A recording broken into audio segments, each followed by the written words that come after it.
Hello, good morning all of U.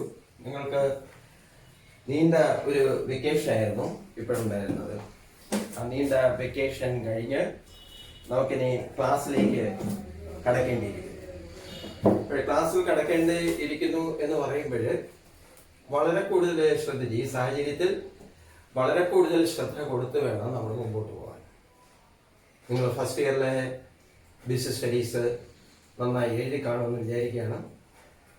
First ഇയറിലെ business സ്റ്റഡീസിന്റെ questions എല്ലാം പൊതുവെ എളുപ്പമുള്ളതായിരുന്നു. എസ്ഐസും short ക്വസ്റ്റ്യൻസും എല്ലാം എളുപ്പമുള്ളതായിരുന്നു. സെക്കൻഡ് ഇയറിലെ ബിസിനസ് സ്റ്റഡീസ് എന്ന് പറയുന്നത് കുറച്ചുകൂടി ബുദ്ധിമുട്ടുള്ളതാണ്. ഇപ്പോഴ് ന്യൂക്ലിയസിന്റെ മാനേജ്മെന്റ് എന്നോട് പറഞ്ഞു, ഈ രീതിയിൽ ക്ലാസ് നമുക്ക് എടുക്കേണ്ടിയിരിക്കുന്നു, ആ രീതിയിൽ നമ്മൾ മുന്നോട്ട് പോയില്ല എങ്കിൽ നിങ്ങൾ പോർഷൻസിൽ പിറകിലായി പോകുമോ എന്ന് മാനേജ്മെന്റിന് ഒരു സംശയം. അതുമല്ല, മിക്കവാറും എല്ലാ പാൽ കോളേജുകാരും ഈ രീതി അവലംബിച്ചിരിക്കുകയാണ്. അപ്പോൾ നമ്മൾ ആ രീതിയിൽ തന്നെ മുന്നോട്ട് പോകേണ്ടിയിരിക്കുകയാണ്. ഈ പ്രത്യേക സാഹചര്യത്തിൽ ഇങ്ങനെ ക്ലാസ് എടുക്കാനേ നമുക്ക് കഴിയുകയുള്ളൂ. അത് നിങ്ങൾ വളരെ കൂടുതൽ ശ്രദ്ധ കൊടുത്തിരുന്നാൽ മാത്രമേ അത് എഫക്റ്റീവ് ആകത്തുള്ളൂ. ഞാനിപ്പോഴേ എത്ര പ്രാവശ്യം അത് പറഞ്ഞാലും നിങ്ങളുടെ ശ്രദ്ധയെ ആശ്രയിച്ചിരിക്കും ക്ലാസിന്റെ വിജയം അല്ലെങ്കിൽ പരാജയം. സെക്കൻഡ് ഇയർ ബിസിനസ് സ്റ്റഡീസ് ആകുമ്പോൾ നമുക്ക് 13 ചാപ്റ്റർ ഉണ്ട്.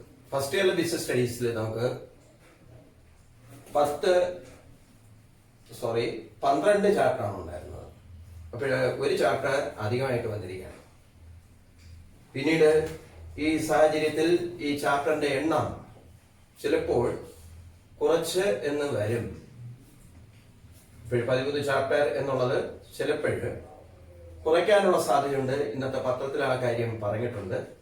പക്ഷേ ഇനി വരാൻ പോകുന്ന കാര്യങ്ങളാണത്. എന്തായാലും ഏത് ചാപ്റ്റർ കുറച്ചാലും ഈ ചാപ്റ്റർ ബിസിനസ് സ്റ്റഡീസിൽ പ്രിൻസിപ്പിൾസ് ഓഫ് മാനേജ്മെന്റ് എന്ന ചാപ്റ്റർ ഒഴിവാക്കാൻ കഴിയില്ല. അതുകൊണ്ടാണ് അതിൽ ആരംഭിക്കാം എന്ന് ഞാൻ വിചാരിച്ചത്. ഞാൻ ഒന്നുകൂടി ഓർമ്മപ്പെടുത്തുകയാണ്, നിങ്ങളുടെ സഹകരണമാണ് ഇതിന് ആവശ്യം. വളരെ കൂടുതൽ ശ്രദ്ധ കൊടുത്തിരിക്കുക. പ്രത്യേകിച്ച് സെക്കൻഡ് ഇയർ ബിസിനസ് സ്റ്റഡീസ് അല്പം ടഫാണ്. ഫസ്റ്റ് ഇയറിലെ ബിസിനസ് സ്റ്റഡീസ് പോലെയല്ല സെക്കൻഡ് ഇയറിലെ ബിസിനസ് സ്റ്റഡീസ്. അത് അല്പം ടഫായിട്ടുള്ളതാണ്. ടഫായിട്ടുള്ളത് പഠിക്കുമ്പോഴേ തീർച്ചയായിട്ടും വളരെ കൂടുതൽ ശ്രദ്ധ നമ്മൾ കൊടുക്കേണ്ടിയിരിക്കും. നിങ്ങളുടെ ശ്രദ്ധയെ ആശ്രയിച്ചിരിക്കും. ഞാൻ നേരത്തെ പറഞ്ഞതാണത്, ഒന്നുകൂടി ആവർത്തിക്കുന്നു. നിങ്ങളുടെ ശ്രദ്ധയെ ആശ്രയിച്ചിരിക്കും ഈ ക്ലാസിന്റെ വിജയം. ദൈവത്തോട് പ്രാർത്ഥിച്ചുകൊണ്ട് നമുക്ക് ഈ ചാപ്റ്ററിലേക്ക് പോകാം. പ്രിൻസിപ്പിൾസ് ഓഫ് മാനേജ്മെന്റ് തത്വങ്ങൾ. സെക്കൻഡ് ഇയറിലെ ബിസിനസ് സ്റ്റഡീസ് എന്നാണ് സബ്ജക്റ്റിന്റെ പേരെങ്കിലും 80 മാർക്കിന് തന്നെ കഴിഞ്ഞ വർഷവും നമുക്ക് 80 മാർക്കിനായിരുന്നു, 80 സ്കോറിനായിരുന്നു. സെക്കൻഡ് ഇയറിലും അത് 80 സ്കോറിന് തന്നെ.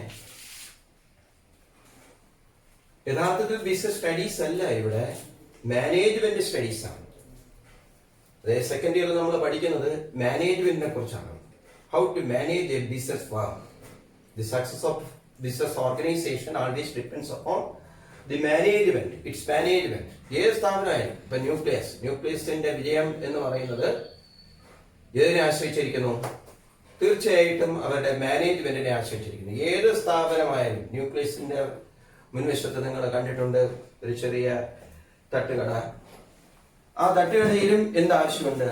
മാനേജ്മെന്റ് ആവശ്യമുണ്ട്. ചെറിയ സ്ഥാപനമായാലും ശരി തന്നെ, വലിയ സ്ഥാപനമായാലും ശരി തന്നെ, മാനേജ്മെന്റ് ഒരു പ്രധാനപ്പെട്ട ഘടകമാണ്. അപ്പോഴ് ശരിക്കും പറയുകയാണെങ്കിൽ മാനേജ്മെന്റ് സ്റ്റഡീസ് ആണ് ഈ ബിസിനസ് സ്റ്റഡീസ് എന്ന് പറയുന്നെങ്കിലും പൂർണ്ണമായി അത് മാനേജ്മെന്റ് സ്റ്റഡീസ് ആണ്. മാനേജ്മെന്റിനെ കുറിച്ചാണ് നമ്മൾ പഠിക്കുന്നത്. How to manage a business firm എന്നുള്ളതാണ്. അപ്പോഴ് അതില് പ്രിൻസിപ്പിൾസ് ഓഫ് മാനേജ്മെന്റ് എന്ന് പറയുമ്പോൾ വേറൊരു കാര്യം നമ്മൾ ആലോചിക്കണം. ഏറ്റവും വലിയ മാനേജർ ആരാ പറയാമോ? ഏറ്റവും വലിയ മാനേജർ, എഫിഷ്യന്റ് ആയിട്ട് മാനേജ് ചെയ്യുന്ന മാനേജർ മാനേജർ എന്ന വാക്കിന്റെ അർത്ഥം എന്താണ് അറിയാം? പറയാൻ നോക്ക്. മാനേജ്മെന്റ് എന്ന വാക്കിന്റെ അർത്ഥം പറയാം. ശരിയല്ല നിങ്ങള്? അതായത് കാര്യസ്ഥൻ എന്നാണ്. കാര്യസ്ഥൻ. പഴയ ഒരു സിനിമ ഉണ്ടല്ലോ, ദിലീപിന്റെ ഒരു സിനിമ ഉണ്ടല്ലോ, കാര്യസ്ഥൻ എന്ന് പറയും. അപ്പോൾ കാര്യസ്ഥൻ എന്ന് പറഞ്ഞാൽ മാനേജർ എന്നാണ് അർത്ഥം. ഏറ്റവും വലിയ മാനേജർ ആരാണ്?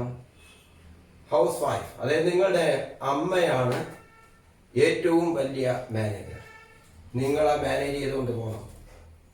നിങ്ങളുടെ സ്വഭാവം പലതരത്തിലാണ്. വീട്ടിൽ ക്ലാസ്സിലിരിക്കുന്നത് പോലെയല്ല വീട്ടിൽ എന്നാണ് പല രക്ഷകർത്താക്കളും പറയാറുള്ളത്.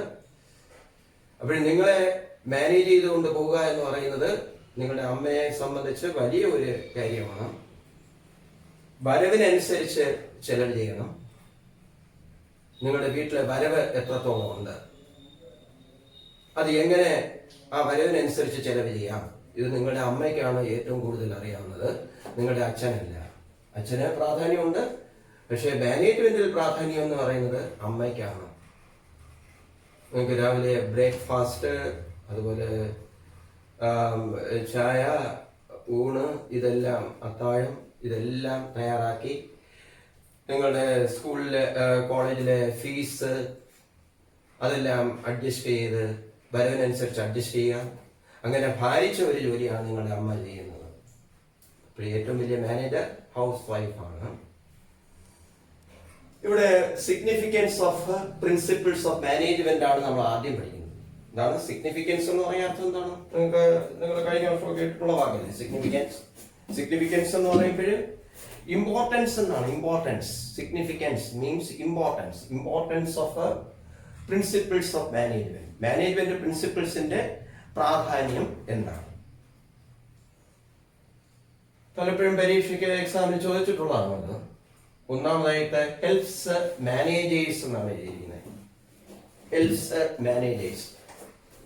Principles of management helps managers to improve their knowledge, ability etcetera. Management principles എന്ന് പറയുന്നത് തീർച്ചയായിട്ടും മാനേജർ സഹായിക്കും. ഞാനിപ്പോൾ ഒരു സ്ഥാപനത്തിന്റെ മാനേജർ ആണെങ്കിൽ എനിക്ക് പ്രിൻസിപ്പിൾസ് ഓഫ് മാനേജ്മെന്റ് അറിയാമെങ്കിൽ എന്റെ അറിവ് വർദ്ധിക്കുന്നു, എന്റെ കഴിവ് വർദ്ധിക്കുന്നു. അപ്പോൾ പ്രിൻസിപ്പിൾസ് ഓഫ് മാനേജ്മെന്റ് ഇല്ലാതെ കഴിവ് വർദ്ധിക്കില്ല, മാനേജറുടെ കഴിവ് വർദ്ധിക്കില്ല, അറിവ് വർദ്ധിക്കത്തില്ല. അപ്പോഴേ സ്ഥാപനം മാനേജ് ചെയ്യുന്നതിന് കഴിവ് വേണം, സ്ഥാപനം മാനേജ് ചെയ്യുന്നതിന് ചില കാര്യങ്ങളുടെ അറിവ് ഉണ്ടായിരിക്കണം. അപ്പോഴ് ഇതിന് ഏത് സഹായിക്കുന്നു? Principles of management. അതായത് മാനേജറുടെ കഴിവ് അല്ലെങ്കിൽ അറിവ് മെച്ചപ്പെടുത്തുന്നതിന് principles of management helps managers to improve their knowledge, ability etcetera. മറ്റൊരു കാര്യം പ്രധാനമായിട്ട് ശ്രദ്ധിക്കേണ്ടത്, ഞാനിപ്പോഴും ഓരോ പോയിന്റ്സ് പറയുമ്പോൾ നിങ്ങൾ നോട്ട്സ് റഫ് നോട്ട്സ് എഴുതി എടുത്തിരിക്കണം. നോട്ട്സ് നിങ്ങൾ പ്രിപ്പയർ ചെയ്യണം.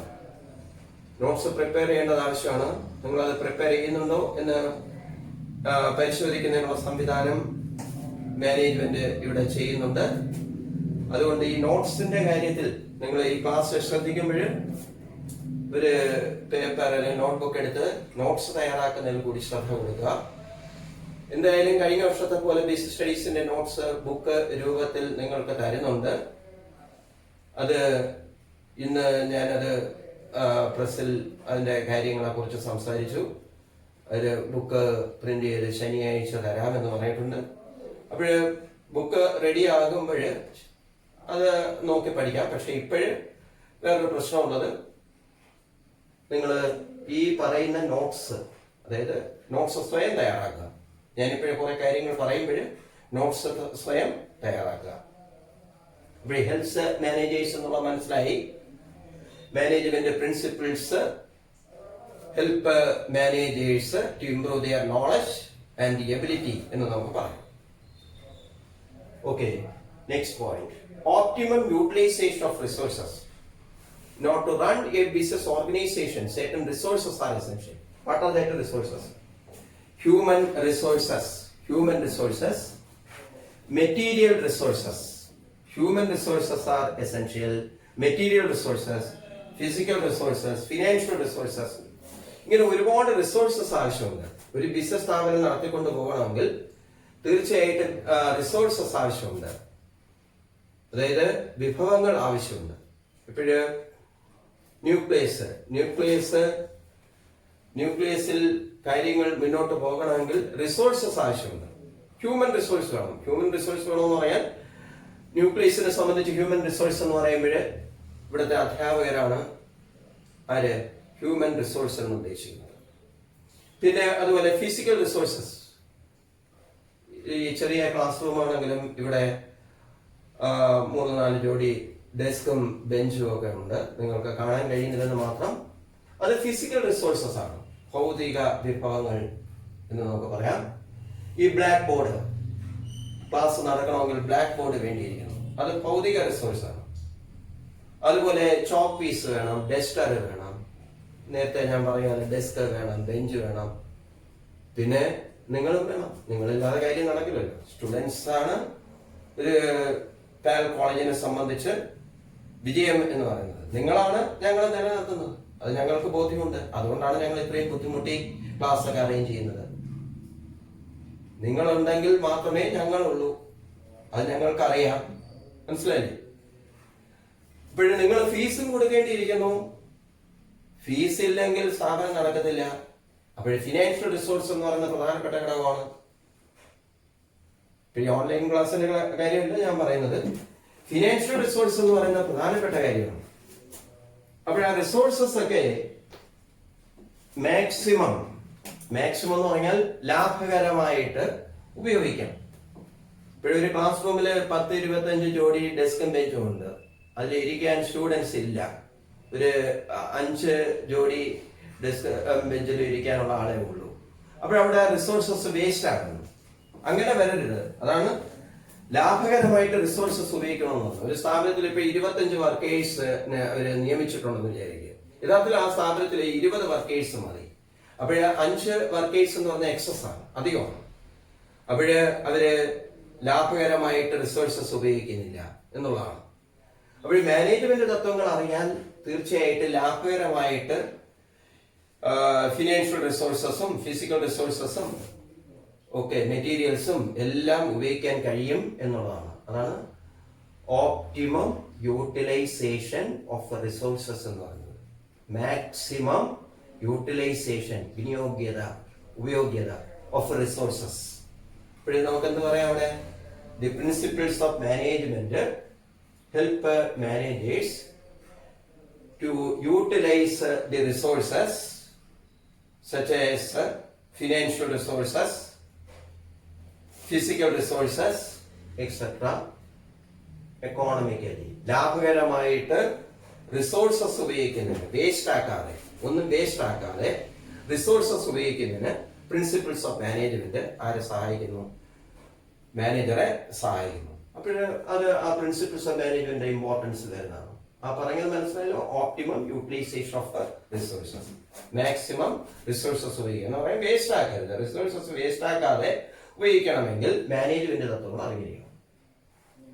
സയന്റിഫിക് ഡിസിഷൻസ് എന്ന് പറഞ്ഞാൽ ശാസ്ത്രീയ തീരുമാനങ്ങൾ എന്നാണ്. സയന്റിഫിക് ഡിസിഷൻസ്, തേർഡ് പോയിന്റ്, ശാസ്ത്രീയ തീരുമാനങ്ങൾ. ഇപ്പൊ എന്താണ് ശാസ്ത്രീയ തീരുമാനങ്ങൾ എന്ന് പറയാം? ശാസ്ത്രീയ തീരുമാനങ്ങൾ എന്ന് പറഞ്ഞാല് ഇപ്പൊ ശരിയായ തീരുമാനം ശരിയായ സമയത്ത് എടുക്കുക, അതാണ് സയന്റിഫിക് ഡിസിഷൻ എന്ന് പറയുന്നത്. ശരിയായ തീരുമാനം ശരിയായ സമയത്ത് എടുക്കുക. മാനേജ്മെന്റ് പ്രിൻസിപ്പിൾസ് അറിയാമെങ്കിൽ management principles help managers to take right decision at the right time.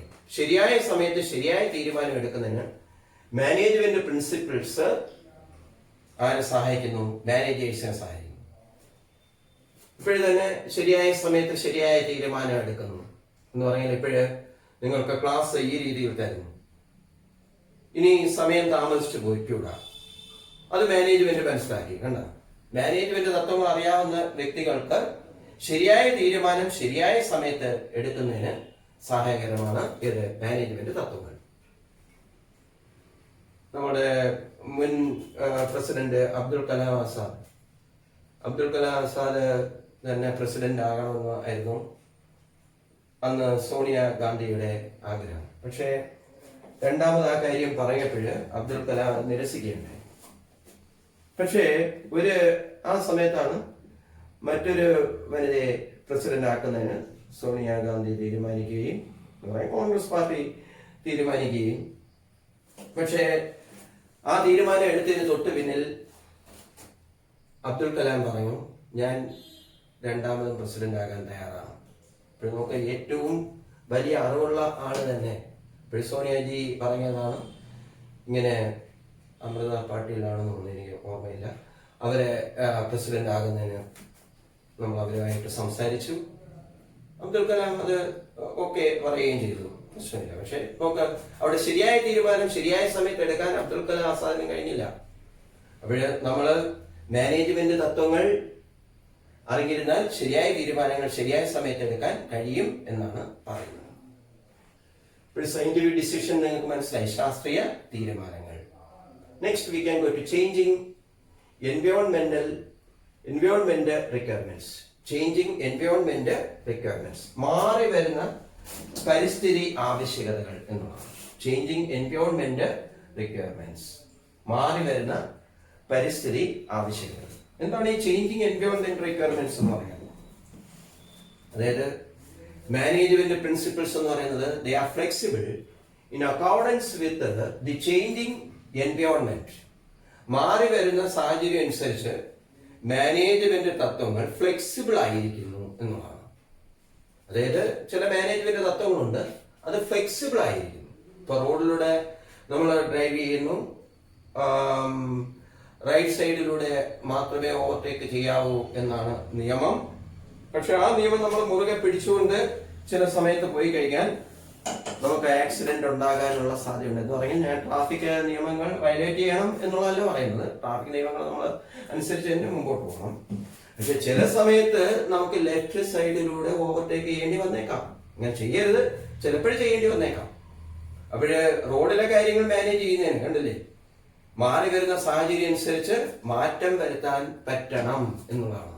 അങ്ങനെ സാധിക്കുന്ന ഒന്നാണ് ഇത് മാനേജ്മെന്റ് തത്വങ്ങൾ. അതാണ് ചേഞ്ചിങ് എൻവയോൺമെന്റ് റിക്വയർമെന്റ്സ് എന്ന് പറയുന്നത്, മാറി വരുന്ന പരിസ്ഥിതി ആവശ്യകതകൾ.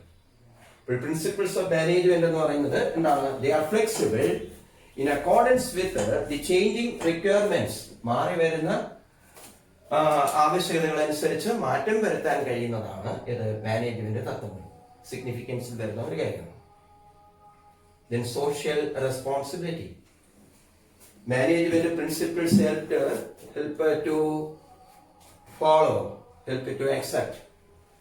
Social responsibility. Management principles help to fulfill. But social responsibility. സമൂഹത്തോടുള്ള ഉത്തരവാദിത്തം നിറവേറുന്നതിന് മാനേജ്മെന്റ് പ്രിൻസിപ്പിൾസ് സഹായിക്കുന്നതാണ്. എന്താണ് സമൂഹത്തോടുള്ള ഉത്തരവാദിത്തം? അതായത് ഇക്വാളിറ്റി എന്ന് പറയുന്ന ഒരു മാനേജ്മെന്റ് പ്രിൻസിപ്പിൾ ഉണ്ട്. അത് നമ്മൾ പിന്നീട് പഠിക്കും. ഇപ്പോൾ ഒരു സ്ഥാപനത്തിൽ മെയിൽ വർക്ക് ചെയ്യുന്നുണ്ട്, ഫീമെയിൽ വർക്ക് ചെയ്യുന്നുണ്ട്, പുരുഷന്മാരും സ്ത്രീകളും വർക്ക് ചെയ്യുന്നുണ്ട്. പക്ഷേ മാനേജ്മെന്റ് ചിലപ്പോഴ് എന്ത് ചെയ്തേ കളയും? ഫീമെയിലിന് കൊടുക്കുന്ന സാലറി കുറയ്ക്കും, മെയിലിന് കൊടുക്കുന്ന സാലറി, ജെൻഡർ ഡിസ്പാരിറ്റി എന്നൊക്കെ അതിന് പറയും.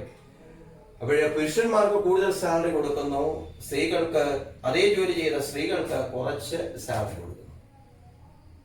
അങ്ങനെയുള്ള കാര്യങ്ങൾ ശരിയല്ല എന്നാണ് മാനേജ്മെന്റ് തത്വങ്ങൾ പറയുന്നത്. ഒരു സ്ഥാപനം മാനേജ് ചെയ്യുമ്പോൾ എന്തിനു സഹായിക്കുന്നു? Principles of management help to fulfil social responsibility. സമൂഹത്തോടുള്ള ഉത്തരവാദിത്വം നിറവേറുന്നതിന് മാനേജ്മെന്റ് തത്വങ്ങൾ സഹായിക്കുന്നു എന്നുള്ളതാണ്. എക്സാമ്പിൾ ആയിട്ട് നമുക്ക് പറയാം ഇക്വിറ്റി പ്രിൻസിപ്പിൾ. ഇക്വിറ്റി പ്രിൻസിപ്പിൾ നമ്മൾ പിന്നീട് പഠിക്കും, അപ്പോഴും ഞാൻ വിശദമായിട്ട് പറയാം. ഇക്വിറ്റി പ്രിൻസിപ്പിൾ എന്ന് പറയാൻ ഇതാണ് ഉദ്ദേശിച്ചത്, ഈ മെയിലിനും ഫീമെയിലിനും ഒരേ തരത്തിലുള്ള സാലറി കൊടുക്കുക, ഇങ്ങനെയൊക്കെയുള്ള കാര്യങ്ങളാണ്.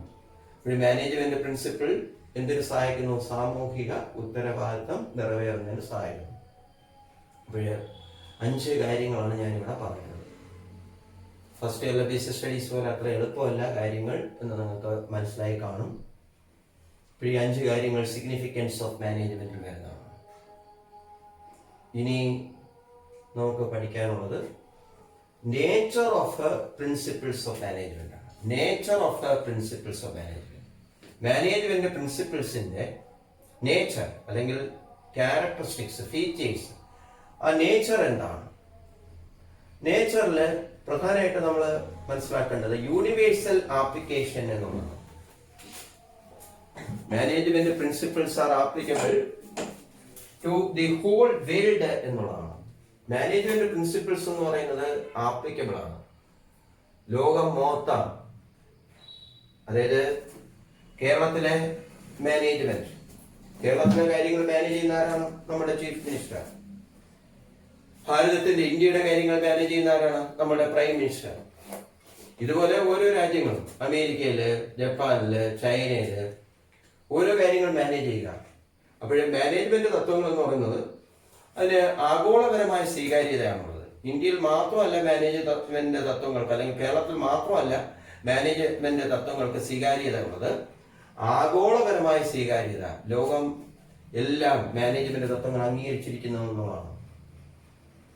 അതുപോലെ ഇവിടെ പറയുന്നു ജനറൽ ഗൈഡ് ലൈൻസ് എന്നാണ്. ജനറൽ ഗൈഡ് ലൈൻസ് യഥാർത്ഥത്തില് മാനേജ്മെന്റ് പ്രിൻസിപ്പിൾസ് എന്ന് പറയുന്നത് general guidelines to take a right decision. ശരിയായ തീരുമാനങ്ങൾ എടുക്കുന്നതിന് പൊതുവായ മാർഗനിർദ്ദേശങ്ങൾ. ഒരു ശരിയായ തീരുമാനം, അതായത് ഡിസിഷൻ മേക്കിങ്ങിന് ഒരു മാനേജ്മെന്റില് വരുന്ന ഒരു പ്രധാനപ്പെട്ട കാര്യമാണ് ഡിസിഷൻ മേക്കിംഗ്. ഇപ്പം തന്നെ കേരളത്തിലെ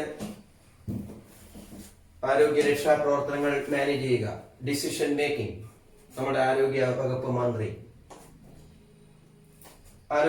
മന്ത്രി കേരളത്തിലെ ആരോഗ്യ രക്ഷാ പ്രവർത്തനങ്ങൾ വളരെ കാര്യക്ഷമതയോടെ മാനേജ് ചെയ്തു എന്നുള്ളതാണ് ഭൂരിഭാഗം വ്യക്തികളുടെയും രാജ്യങ്ങളുടെയും അതുപോലെ കേരളത്തിലെ ആളുകളുടെയും അഭിപ്രായം.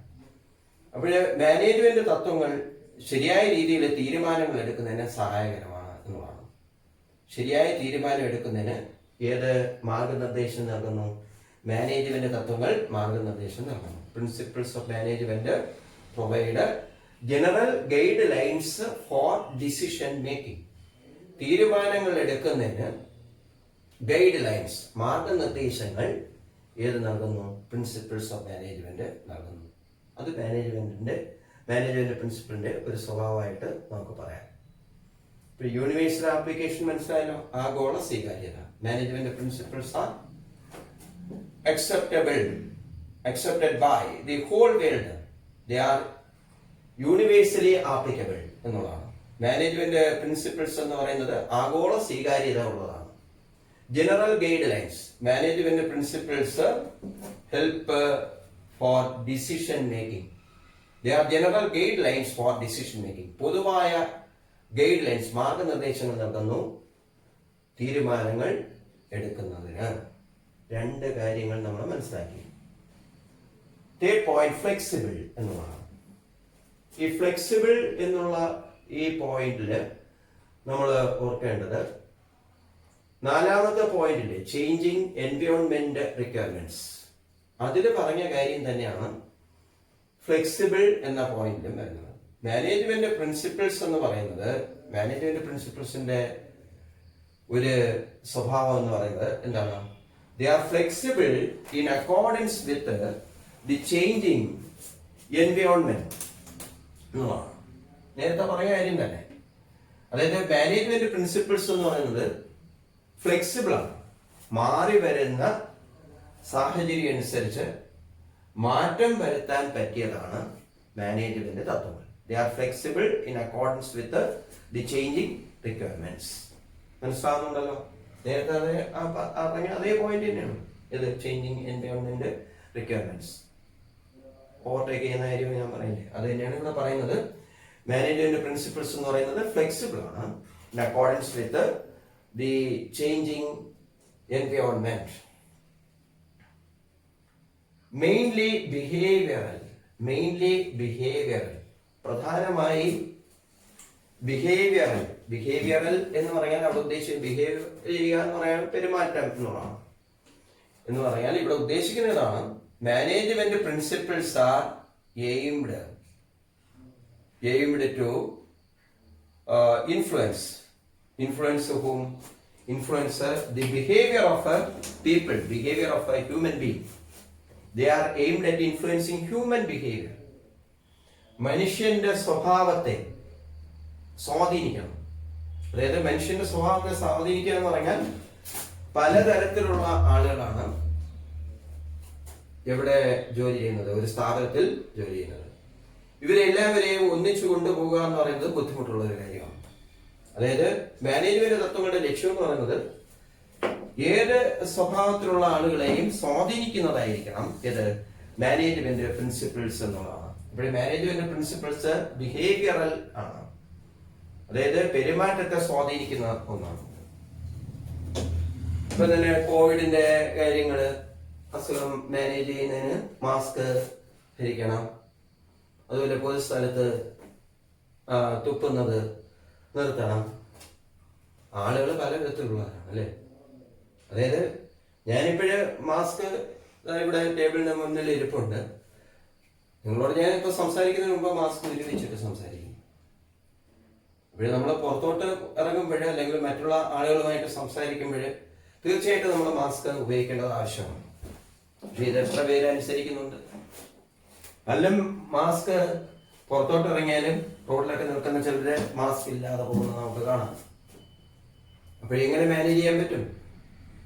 അപ്പോഴേ മനുഷ്യർ പല വിധത്തിലുള്ളവരാണ്. ചിലര് വെറുതെ ഇങ്ങനെ താടിയിൽ തൂക്കിയിട്ടേക്കാണ് മാസ്ക് എന്ന് പറയുന്നത്.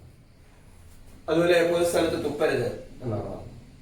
എടുത്തേരത്തിന് ഞാൻ ഒരു സൂപ്പർ മാർക്കറ്റിന് മുമ്പിൽ നിന്നപ്പോൾ അവിടെ വെറുതെ ഇങ്ങനെ ഒരാൾ ബൈക്കിൽ വന്നിട്ട് ഒരു കാര്യമില്ല, അവിടെ അയാൾ ചറവറാങ്ങ് തുപ്പയാണ്. എന്തോന്ന് കാര്യം എന്നറിയാം, എന്തോ പ്രതിഷേധം പോലെ അവിടെയൊക്കെ തുപ്പിയിടും. ആളുകൾ പലതരത്തിലുള്ള ആളുകളാണ്. അപ്പോഴേ ഇത് ഈ അസുഖം കൂടിയില്ലെങ്കിലേ അതിശയിക്കാൻ നമുക്കിടയുള്ളൂ. ഇങ്ങനെ കൂടാതിരിക്കും. പൊതുവെ നമ്മൾ ആളുകൾ എന്ന് പറയുന്നത് പൊതുവെ പലതരത്തിലുള്ളവരായതുകൊണ്ട് ഇവരെയൊക്കെ മാനേജ് ചെയ്തുകൊണ്ട് പോവുക എന്ന് പറയുന്നത് ബുദ്ധിമുട്ടാണ്.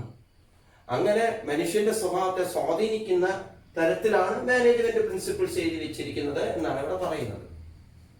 ആളുകളെ സ്വാധീനിക്കണം, ആ രീതിയിലുള്ള പ്രിൻസിപ്പിൾസ് ആണ് മാനേജ്മെന്റ് തത്വങ്ങൾ എന്നാണ് പറയുന്നത്. അപ്പോഴ് ഇവിടെ പ്രധാനമായിട്ട് നേച്ചർ ഓഫ് പ്രിൻസിപ്പിൾസ് ഓഫ് മാനേജ്മെന്റിൽ നമ്മൾ ഈ കാര്യങ്ങൾ ഇത്രയും ഓർത്തിരിക്കുക. യൂണിവേഴ്സൽ ആപ്ലിക്കേഷൻ, ആഗോള സ്വീകാര്യത. Management principles are universally acceptable. The whole world must accept management principles. Management principles ലോകം മുഴുവനും സ്വീകരിച്ചിരിക്കുന്നു. General guidelines. Management principles are general guidelines for decision making. Then flexible. അതില് ഈ ഫോർത്ത് പോയിന്റ് പറയുന്ന കാര്യം തന്നെയാണ് അതിൽ വന്നിരിക്കുന്നത്. Management principles R flexible in accordance with the changing environment. മാറി വരുന്ന പരിസ്ഥിതിക്ക് അനുസരിച്ച് മാറ്റം വരുത്താൻ പറ്റുന്നതായിരിക്കണം മാനേജ്മെന്റ് തത്വങ്ങൾ. Mainly behaviour. Management principles are aimed at influencing human behaviour. മനുഷ്യന്റെ പെരുമാറ്റത്തെ സ്വാധീനിക്കുക എന്ന ലക്ഷ്യത്തോടെയുള്ളതാണ് മാനേജ്മെന്റ് തത്വങ്ങൾ.